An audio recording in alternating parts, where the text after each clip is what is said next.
terrible war is looming.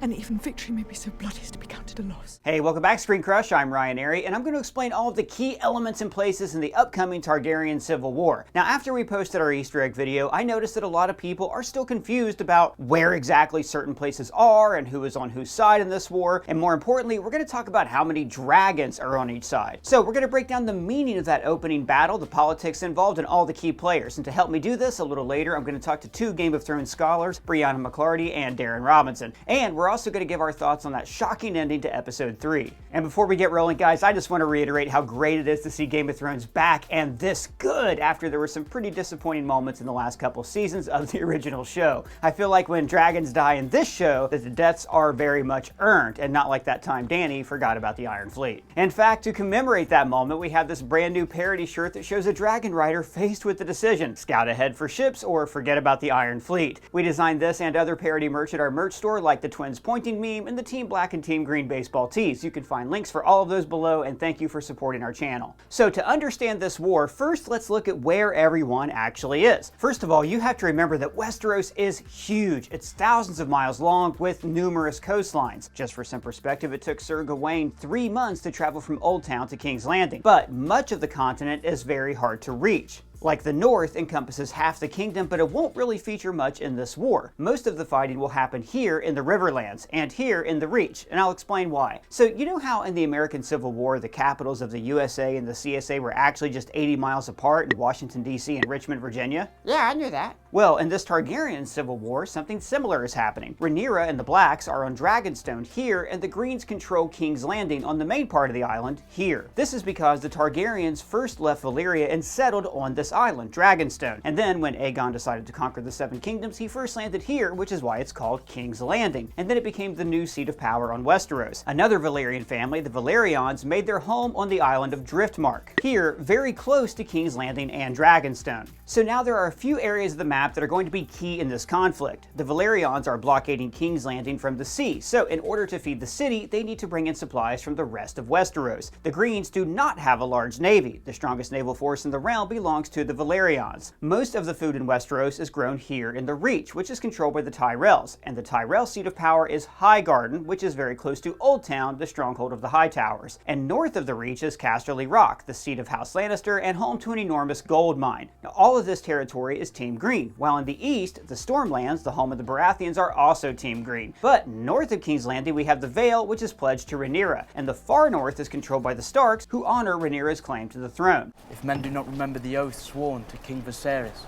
and to his rightful heir, Starks do not forget their oaths. So this means that the key area of the map, the Virginia of the Civil War, is the Riverlands. The Riverlands are the key to everything. Like we hear in this episode, this is where the largest number of undeclared troops are, up to 40,000 people who are just waiting to be recruited by either side. So the Riverlands are just beneath what's called the Neck, a stretch of land that joins the north and south. The Riverlands also touch the Vale, the Westerlands, and the Crown Lands. Now this territory is also very hard to pass an army through. The Riverlands are ruled by the Tullys at a castle called River Run, so named because it's surrounded on all sides by rivers. Man, this is a lot to remember. Well, okay, remember the Red Wedding in Game of Thrones? Uh-huh. Well, the whole reason Robb Stark was pledged to marry Walder Frey's daughter was so the Starks could have access to a key bridge in this region. And as we see at the start of this episode, the region already has its own existing conflicts that are just looking for an excuse to fight one another. And the most important castle here is Harrenhal. So Darren, can you explain why everybody is making for Harrenhal right now? Well, Harrenhal is kind of the central location. If you were to look at Westeros, like the United States,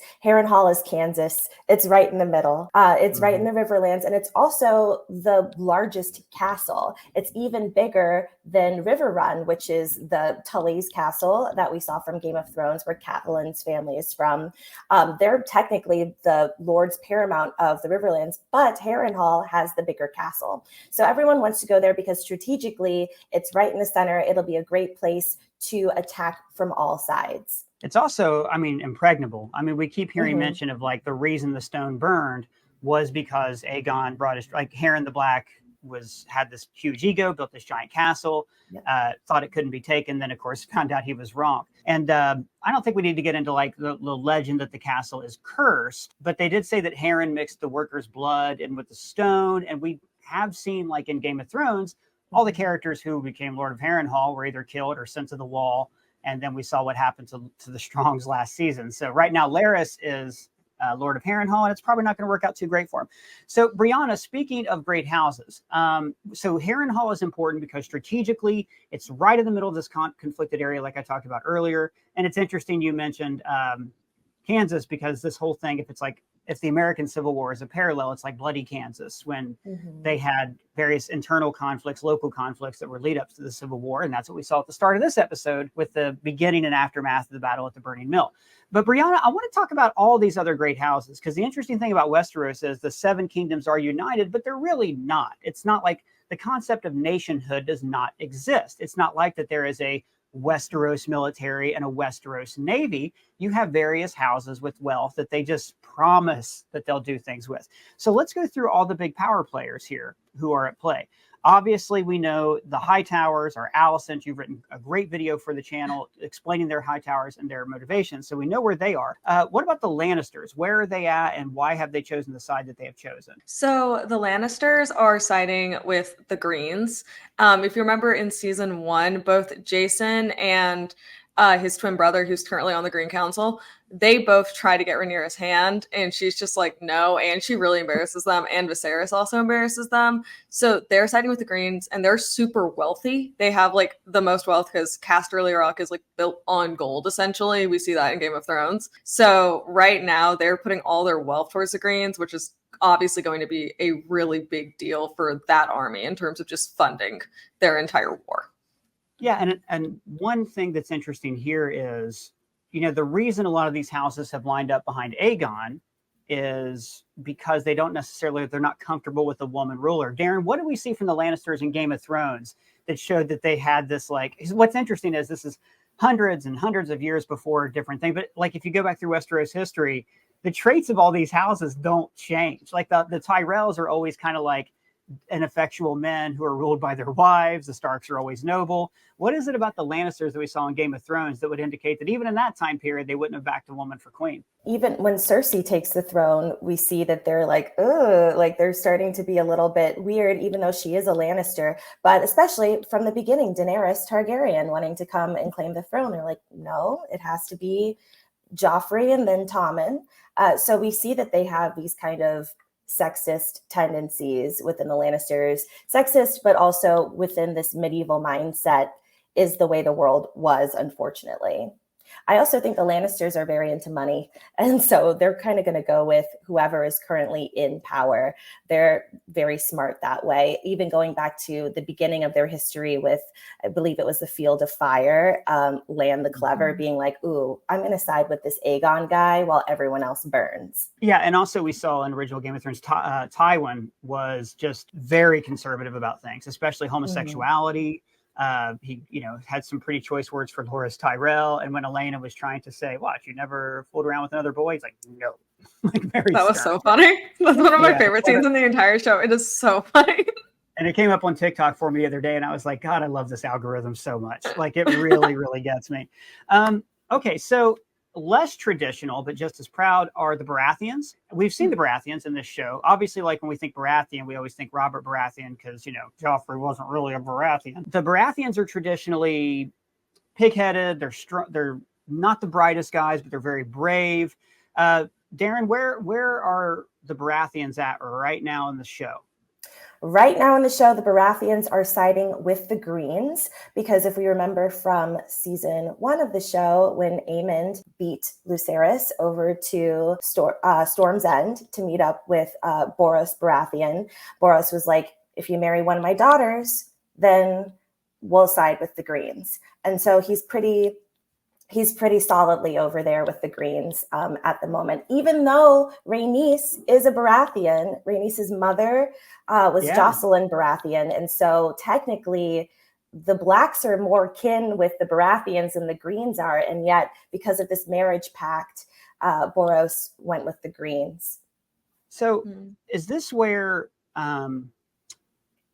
Robert the usurper, Robert Baratheon, was able to claim the Iron Throne because he did have Targaryen blood back in his lineage. And I believe his great-great-great-grandfather was very tight with Aegon, original Aegon the First. is the blood in his heritage from Rhaenys, or is that like a little bit further back, the Targaryen blood?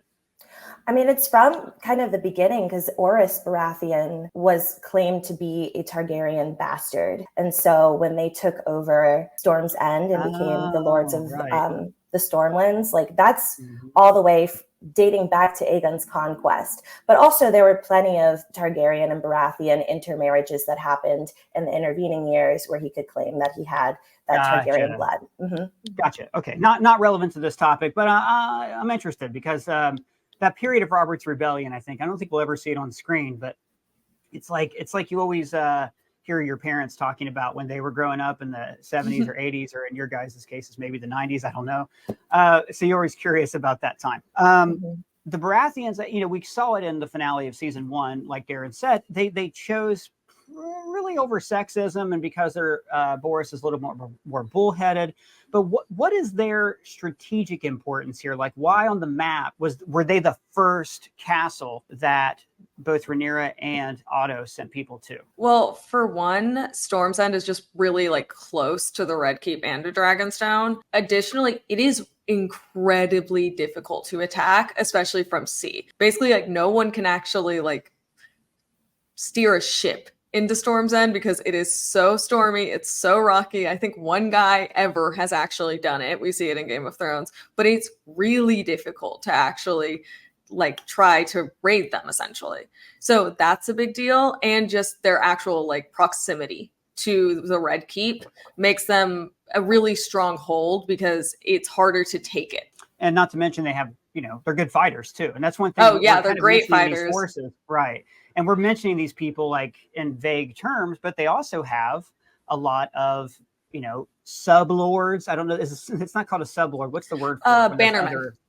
Bannermen. They have lots of bannermen yeah. who are sworn to them. So like when you watch Game of Thrones, you might see Stannis Baratheon, for instance, when he attacks, for instance, and when you see Stannis Baratheon attack Mance Rayder, you can see all these different banners, including the Valerian banner. So like different houses are bannermen to these guys. So they also, all these houses are going to commit certain size military forces. And I think the Baratheons are one of the strongest ones. Is that right?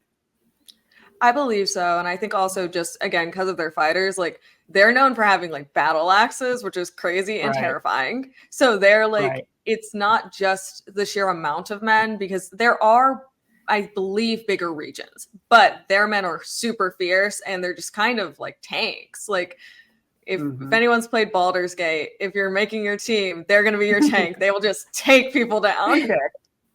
So speaking of larger areas and realms, let's talk about the Tyrells. So I mentioned earlier, High Garden, very close to Old Town. If you've ever played like a Game of Thrones Risk game like that, you know that they're pretty much, if you have one, you have the other. Old Town being one of the first settlements in Westeros. It's where it's the head of church, it's the head of knowledge. And until, Aegon, it was the head of state. The Tyrells are right next to them, and they traditionally have this thing that we saw in Game of Thrones where the women are more clever than the men, and the men are kind of like dumbasses who are basically country lord. But Darren, what is it about High Garden and the Tyrells and the Reach that makes them so important in this war? Well, they're the center of agriculture. So they are kind of the breadbasket of Westeros. They are responsible for most of the grain production, which is bread and all these other kind of things. And of course, like fruits and veggies and everything, because they're kind of southwest in that really nice climate to be able to do that. And so they're kind of responsible for the food in a large way. And that's why they are so rich, is because the rest of Westeros kind of eats based on what they can grow. Great metaphor. And that's why in Game of Thrones, whenever that loot train is coming, that was so important for Daenerys and the Dothraki. Oh, it was such a great episode. It was so important for Daenerys and the Dothraki to attack that, because that kept King's Landing from eating, right? Yes. Yeah. If you don't have the Tyrells, like you're going to starve. So, Brianna, where are the Tyrells at in this right now? I don't think we've really seen them, have we? Maybe like just when people were pledging. We've not really seen them. We hear them mentioned. Recently, we heard them mentioned just saying that the Bannermen are wavering. So I'm going to be referencing the book here, but like no major spoilers. So the history of the Tyrells and the Hightowers is very interesting, because the Hightowers basically chose to be under the Tyrells because they had a really strong military, and Old Town kept getting just raided all the time. They kept just getting plundered and raided. And so they decided to marry into Highgarden and become bannermen of the Tyrell so that they could have their military. However, historically, they also have not fought in a lot of the Tyrell's wars because they feel like, oh, we're religious. We can't fight. So right now the Tyrells are siding. Not know that. Wait, so you're telling me the Hightowers, for all their pomp, have always avoided war on religious grounds? Yes. For the most They've part. always been, or not Okay. always, but they have many a Right, times, because yeah. Highgarden's always getting into wars. Many times they were like, sorry guys, and the we're Hightowers religious. No, so then right now they're pledged to the Greens. No spoilers, but just there might be a quid pro quo situation in terms of if they've never fought, so could look bad. Why do you think they are pledged to the Greens? Because if House Tyrell traditionally is, I don't know, de facto ruled by women, wouldn't they want to side with the female ruler? I mean, yeah, in this case, they are staying pretty neutral and staying out of it. You know, there might be some kind of power plays happening within the Reach because they are in the same region. But yeah, right now they're just kind of staying out of it. In the same way that the Hightowers kind of stayed out of their stuff for a long time. And I think that even though they do have a lot of kind of women rulers, they are in a very interesting spot in the war where the Hightowers are, in fact, their bannermen. So it doesn't look great for either of them if they just go support Rhaenyra's claim. Obviously, for the Hightowers, it looks really bad because it's like, oh, your like Lord House is like not supporting you. But also for the Hightowers, that doesn't look like, for Highgarden and the Tyrells, that doesn't look great because then it means your like bannermen are kind of like not usurping you, but they aren't listening to you. They're not on your side. You can't actually pledge all of your bannermen to Rhaenyra because that's the direct people they're fighting. So I think it just probably also logistically and like pride wise, like optic wise, looks better to just not be involved as if they don't fully support the Hightowers. The Tyrells are Switzerland right now. They're being Switzerland. They're like, I don't want a part of it. Yeah. Well, and they probably also know that their economic leverage is food, right? And if they don't choose a side very strongly either way, then both sides are going to buy grain from them. And they could actually profit from the war because shortages always happen in wartime and prices get driven up. But speaking of female rulers, let's talk about the Vale. So we remember the Vale from Game of Thrones with the moon door and Sweet Robin and all that creepy stuff. They have pledged to Rhaenyra. And in the book, we got more of a firsthand account. In this episode, they kind of rushed through it. Like they just said, oh, we promised her dragons, but they didn't really explain it that thoroughly. Brianna, you did talk about it in your Easter egg video, but can you kind of explain that right here for us? Yeah. What the deal is and why she made that deal? Yeah, so in the book, actually, Lucerys goes. I think maybe in the show, just Jacaerys goes. They don't really explain it, but someone went. A prince went to the Vale. And basically, the Vale is ruled by a woman. It's ruled by Lady Jane Arryn. And she's a widow. She's a widow. And she's actually been like ruling technically since she was like 3 years old.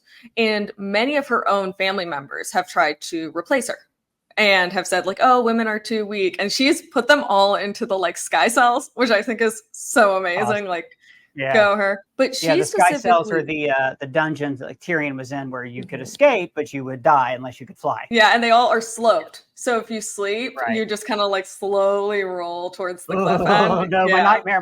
No. Okay, please continue. Not talking about that anymore. But she says that women have to stick together. Like she literally says that. And she also hates Daemon, which is very funny. She's like, I hate Daemon, but I'm going to stick with women. So yeah, I'll pledge to Rhaenyra. And it's actually it's a great scene because she's just like, well, clearly Rhaenyra has the right because she's the firstborn, not for any other reason. But the one thing is she does want a dragon because she's like, I'm not really scared of armies because I live on this like cliff, like who's going to get me? But she's like, if they come for me with a dragon, that would be bad. Like, I don't want to be Harrenhal too. So, and in this episode, we see that she does send her dragons technically, but they're baby dragons, but they'll grow. Why doesn't Lady Arryn like Daemon? Runestone is where Rhea Royce, the Royces of Runestone, are vassal lords or bannermen is another word for it for the Vale. And so Jane Eyre does not like Daemon because everyone thinks he killed his wife. The show really makes it seem like he does. In the book, it's kind of ambiguous, but some foul play happened. Rhea Royce died, and Jane Eyre is not happy to see another strong woman get put down by a man, no less her husband. And of course, she's one of her banner women. So that's why she doesn't like him. Gotcha. So let's talk about the Starks in the North. Now we've seen the firsthand account in episode 1 this season. We went to the Wall. We hear the Starks are taking the White Walkers more seriously at this point. And again, like I said earlier, the houses all still have the same traits. They're still noble and all this other stuff. So I think it's interesting because the Starks are kind of like the most important get for Rhaenyra, but also the most useless get for Rhaenyra. Can you explain that for us? Yeah, so the North is far. And unlike season 8 of Game of Thrones, where people were just like zipping around the map really quickly and illogically, if we follow logic, it's going to take the North a long time to get to the conflict on foot. It's going to take them a long time to get down to the Riverlands even, or to King's Landing or anywhere else they have to go, because one, there's so many of them. The North is the biggest region. It's like Russia in that it's huge. But when you have a region that is that huge, it's going to take a while to send all the ravens to Bear Island, where the Mormonts are, or anywhere else, Hardhome, all these other places, and to gather all these huge forces and to march south. Also, as Cragen Stark mentioned before, he has some silver beards, I think he called them, or gray beards is what he called them. So a lot of the bannermen are old. They move slowly, and there's so many of them to gather. It's going to take a while to get the forces. And I think it's kind of an interesting reversal of what we saw in Game of Thrones, where when Cersei finally saw the White Walker in person, was like, okay, fine, let the North deal with this conflict. By the time they deal with this and it gets down to us, they'll all be dead. Because it takes a while. It takes a while. So this is a big get for the Blacks, but we're probably not going to see the fruits of this until later on in the conflict, just because of the time and effort it takes to amass that many older people from so far away. Well, and like I said earlier, it also really heightens the importance of the Neck and of Harrenhal, because when the northern forces can come down, Harrenhal is the natural place for them to use as a staging point to enter the rest, like the southern part of Westeros. So you bring up a good point, though, and that is like the size of armies. Darren, what's population-wise, like how big is the North, like in population compared to the rest of the continent? I mean, I would say, they've got a huge population. I think there's a lot of it that is kind of uncharted because it's just so big. It's geographically a larger area, but it also might not be as dense as some other areas. Like when you think about King's Landing, I think the North is kind of like the Midwest in that it's a large expanse of land, but like with few pockets of habitable spaces for people to live, versus King's Landing is like a lot of people in a small amount of space. It seems like if you look at a map, right, if we're going to like point out all the territory, especially with the North, the Rhaenyra has more land. Remember, Dorne is like totally neutral and unconquered at this point, and they definitely control at least the eastern seaboard, which we'll talk about navies in a second. But that the Greens would have more armies, more actual military force. Would you say that's true, Brianna? Like, does Aegon II have a larger actual, in terms of military, a larger military force for him? Yes, I definitely think that he does have a bigger military. Rhaenyra definitely has more lands, just because the North is massive. Like Darren said, it's so big. I think Aegon has more population centers, essentially. Like when you think about like Casterly Rock, for example, and Storm's End, like those are just like, they're massive population centers with like big towns, essentially. So he has more fighters, but all I will say, I really don't want to give anything away. All I will say is it's not the size of your army. It is how good your army is. And nice climates and long periods of peace do not breed the fiercest fighters. There's a lot of spring nights in Westeros right now, right, Darren? Yes, a lot of spring nights, and we need some Northmen who are going to be really tough, small but mighty. And even the Vale fighters have like the hill people to deal with. So true. you have versions of wildlings, yeah. So there is in all of these like a lot of Rhaenyra's knights are at least tested against, maybe not like armies, maybe not like militaries, but they have actual fighting experience. Whereas in the South, they really have just been like mostly chilling, unless they went to fight with. Yeah. And I'm thinking about the Knights of the Vale Storm. too. They're like huge in Game of Thrones with the Battle of the Bastards. We see Sansa come in and bringing the Knights of the Vale. And so having access to that is amazing as well for Rhaenyra. We're talking about all this like it matters, right? What really matters here is dragons, because they even talk about dragons in this episode like nuclear weapons. So I want to get to the dragons in just a second and talk about who has many on what side and how that works. First, I want to just briefly touch on navies, because Westeros is a continent. It's separated from the larger landmass of Essos. So if you can't get food from the Reach, then you have to get it from somewhere.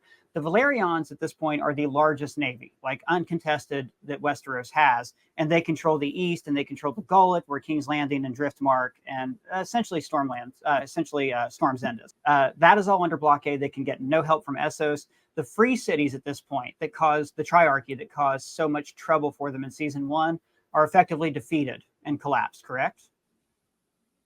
Yes. Yes. Okay. Yeah. So the only other naval force in Westeros at this point are the guys we love to hate, Hot Topic pirate from the original series, the Greyjoys on the island of Pike. But the Greyjoys at this point, they did bend the knee to Aegon quite reluctantly, but they also don't really mean it. Like, they're still taking salt wives, as they call them. They're still pillaging. They're still being a nuisance to Casterly Rock. Where, Darren, are they at this point when it comes to swearing fealty to one of these causes? Oh, they're right now just still all over the place. They're still pillaging. I think they're like the Vikings of Westeros. They're Nice. taking these salt wives, is what they're called in the books, where they will pillage a place and then they will just take their women and be like, you're my wife now. And it's a big polygamous kind of situation going on. So they're just kind of the wild child of Westeros right now, doing their own thing. And they're not pledging to anyone yet, but we'll see, Right. Later on down the line if that changes. No spoilers. Yeah. So another couple things before we talk about dragons, I just want to briefly touch on, because this stuff is not exciting, is how each army is going to be fed. It seems like Rhaenyra can feed her people based off shipping from Essos, because they control the Narrow Sea. And as long as the Reach is staying neutral, it seems like they'll be able to feed the Greens in King's Landing, especially since you have like that big southern part where Rhaenyra has no support that connects Old Town and the Reach and Stormlands and King's Landing. However, wealth is going to become a problem here, because a lot of the capital is collected in Old Town, in Casterly Rock, in Highgarden, in the Stormlands.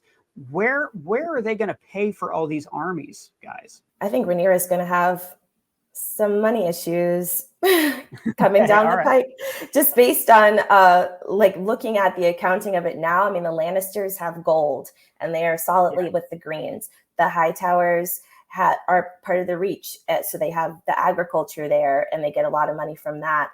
And of course, the Crown has a lot of money as well. And Rhaenyra does not have access to that now. So I think the Greens right now are financially, they have the upper hand. All right. So I don't want us to go too long on this, but I think this is all really helpful information for me and the rest of everybody watching to understand, the layout of this war. It's cool though. It's like we're in history class and we're learning about World War I or World War II and getting to look at the map and stuff.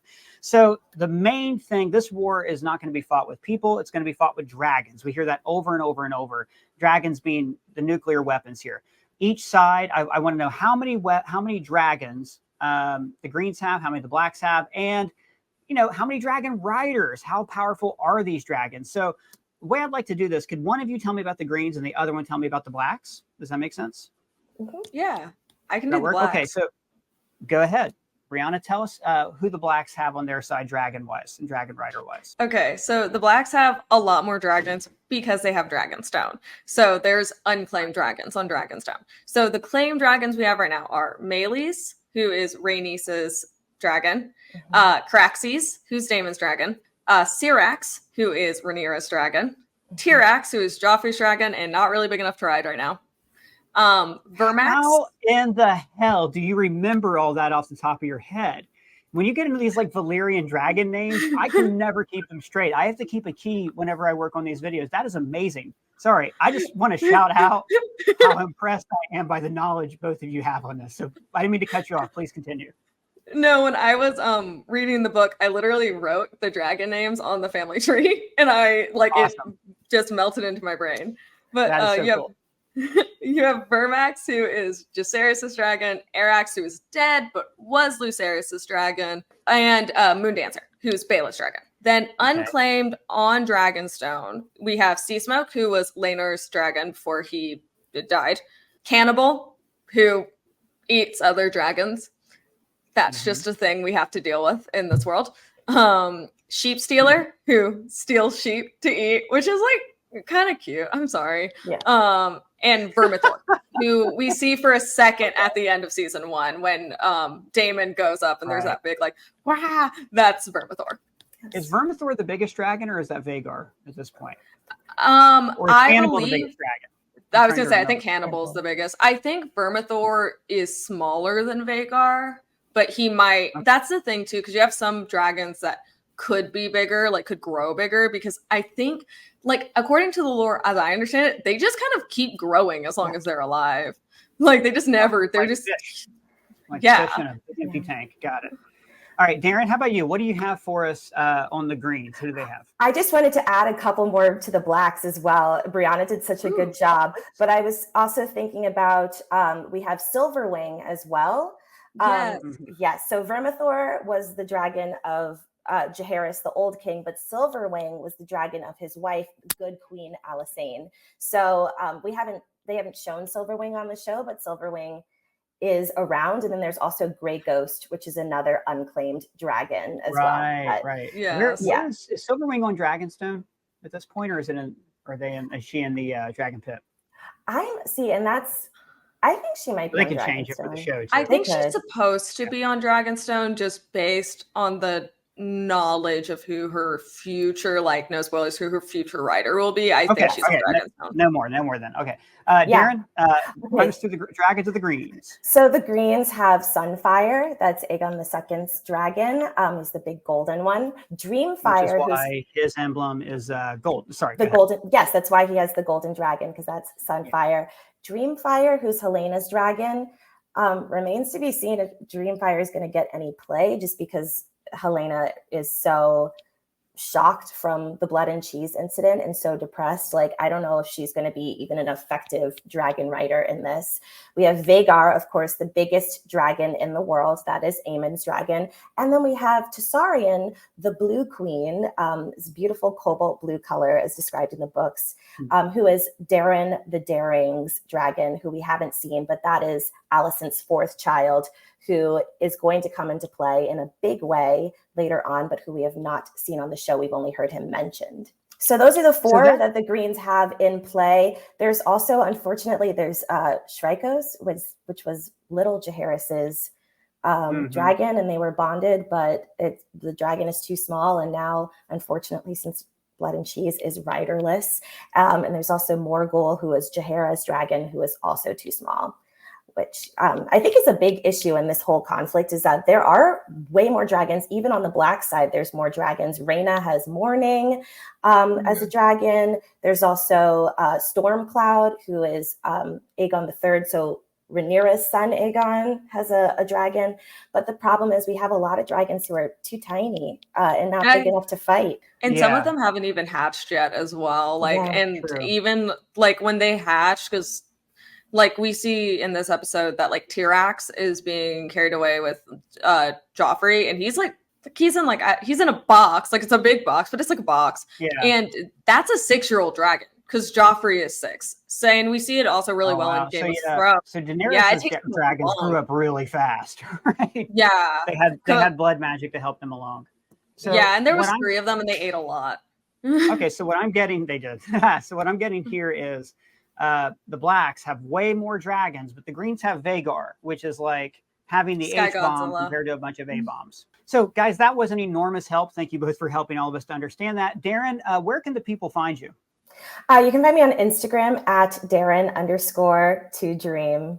And Brianna, how about you? Where can the people find you? You can find me on Instagram and TikTok at Brianna T. McClarty. And, you know, all their social links are below. And so we want to know, do you guys have any other questions about this war? Who do you think has the advantage? Let us know down in the comments or at me on Twitter. And if it's your first time here, welcome to the channel. Please subscribe, smash that bell for alerts. For ScreenCrush, I'm Ryan Airy.